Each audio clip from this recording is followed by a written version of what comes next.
بسم اللہ الرحمن الرحیم، اللہ کے نام سے جو رحمان اور رحیم ہے۔ یہ لوگ جنہوں نے خدا کے بتائے ہوئے طریقے پر چلنے سے انکار کر دیا ہے، ان کی حالت بالکل ایسی ہے جیسے چرواہا جانوروں کو پکارتا ہے اور وہ ہانک پکار کی صدا کے سوا کچھ نہیں سنتے۔ یہ بہرے ہیں، گونگے ہیں، اندھے ہیں، اس لیے کوئی بات ان کی سمجھ میں نہیں آتی۔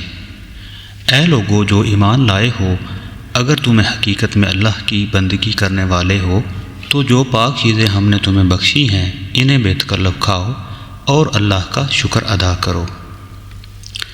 اللہ کی طرف سے اگر کوئی پابندی تم پر ہے تو وہ یہ ہے کہ مردار نہ کھاؤ، خون سے اور سور کے گوشت سے پرہیز کرو، اور کوئی ایسی چیز نہ کھاؤ جس پر اللہ کے سوا کسی اور کا نام لیا گیا ہو۔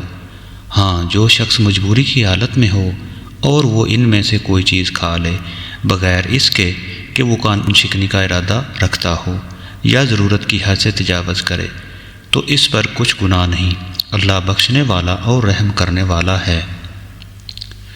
حق یہ ہے کہ جو لوگ ان احکام کو چھپاتے ہیں جو اللہ نے اپنی کتاب میں نازل کیے ہیں اور تھوڑے سے دنیوی فائدوں پر انہیں بھیٹ چڑھاتے ہیں، وہ دراصل اپنے پیٹ آگ سے بھر رہے ہیں۔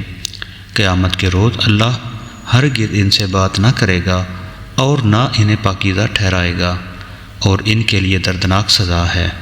یہ وہ لوگ ہیں جنہوں نے ہدایت کے بدلے ضلالت خریدی اور مغفرت کے بدلے عذاب مول لے لیا۔ کیسا عجیب ہے ان کا حوصلہ کہ جہنم کا عذاب برداشت کرنے کے لیے تیار ہیں۔